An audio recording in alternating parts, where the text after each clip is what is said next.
In this section, we will discuss a lot about method level security, which is an extra feature provided by the Spring Security Framework. So as of now, we have applied authorization rules on top of our API paths like slash loans, slash account. So we applied like who and what authorities they should be able to access those paths. It might be MVC paths or REST API paths. But there might be a requirement in your application that you want to bring these authorization rules to different layers of your application. Like I want to put certain authorization rules like who can execute a method in my service layer or repository layer or any layer that your application has. And at the same time, there is no guarantee that all the time the applications that you are going to build will be web applications. There might be a scenario where you'll have non-web applications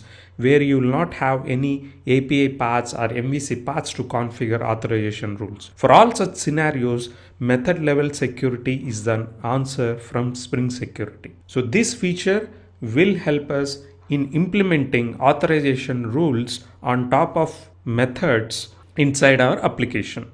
The very first step that we have to take care in order to enable the method level security is to use the annotation @enable global method security on any of the configuration class which has an annotation @configuration. So method level security provides two approaches in order to apply any authorization rules on top of your methods.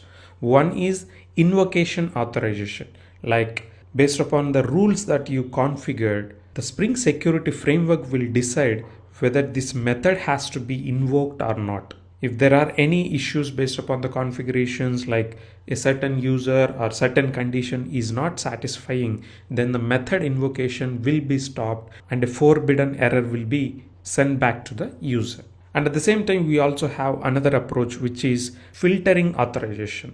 Like I don't want to stop invocation of my method execution, but I want to control my business logic based upon the parameters that my method receive and the parameters that it sends back to the invocation method or API or client. So in such scenarios, if I want to apply some filtering conditions, like for certain parameters, my method execution should not happen or method business logic should not return any values that the user is expecting. For all such scenarios, we'll go for the filtering authorization. So to achieve all this method level security, Spring Security uses AOP module that we have inside Spring Framework. So AOP module is something which it will provide some crosscut or aspects which will act as an interceptors whenever you define inside your application.